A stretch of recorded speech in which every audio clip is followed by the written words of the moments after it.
El Niño ప్రభావంతో కృష్ణా బేసిన్లో రిజర్వాయర్లు వట్టిపోయాయి.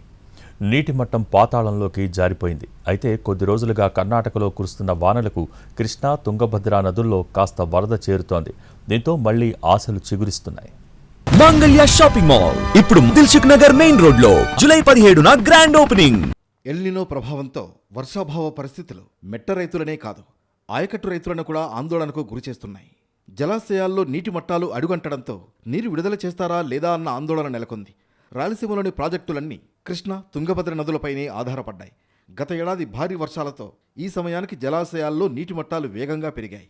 Tungabhadra HLC, LLC, KC canal, SRBC, Telugu Ganga, Galeru Nagari, Handrineeva ప్రాజెక్టుల కింద లక్షలాది ఎకరాలకు సాగునీరు, వేలాది గ్రామాలకు తాగునీరు ఈ రెండు నదుల నుంచే అందుతోంది. అయితే ఈ ఏడాది పరిస్థితి అందుకు పూర్తి భిన్నంగా ఉంది. వర్షాలు లేక ప్రాజెక్టులు వెలవెలబోయాయి. ప్రస్తుతం కృష్ణా, తుంగభద్ర ఎగువన ఇటీవల కురిసిన వర్షాలతో ఆలస్యంగా వరద ప్రవాహం మొదలైంది. దీంతో ఆల్మట్టి జలాశయం నీటి మట్టం పెరిగింది. తుంగభద్ర జలాశయంలో కూడా నీటి మట్టం క్రమంగా పెరుగుతోంది.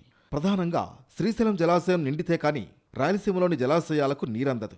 శ్రీశైలం ప్రాజెక్టుకు నీరు చేరాలంటే కర్ణాటకలో ఆల్మట్టి, నారాయణపూర్, తెలంగాణలో జూరాల ప్రాజెక్టులు నిండాలి. తుంగభద్ర నిండితే కానీ దిగువకు నీరు విడుదల చేయరు.